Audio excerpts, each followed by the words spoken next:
Paano mag-change ng battery sa remote ng Toyota Veloz? Tanggalin nyo muna tong key. Slide nyo muna tong button na ito. Tapos hilain mo yung key. Yan. Yung maliit na metal ito, pwede nyo itong gawing panungkit. Yan. Twist nyo ng konti para luluwag.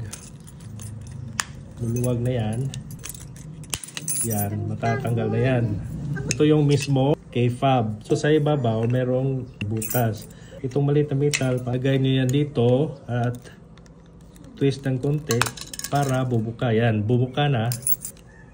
Buksan ito. Yan, yan yung itsura. At ito yung ilalim.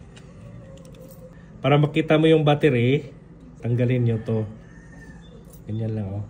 Yung battery is CR2032. So, mabibili nyo yan sa mga 7-Eleven, GNF, o kahit anong brand, pwede yan. Pagbalik naman, halimbawa tapos mo nang napalitan ng battery, lagay nyo lang dyan. Itong puti na rubberized, lagay nyo lang dyan.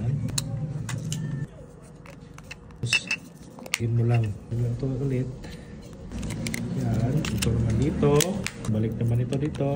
Tapos na. Yan yun. Ganyan lang kasimple kung paano magpalit ng battery.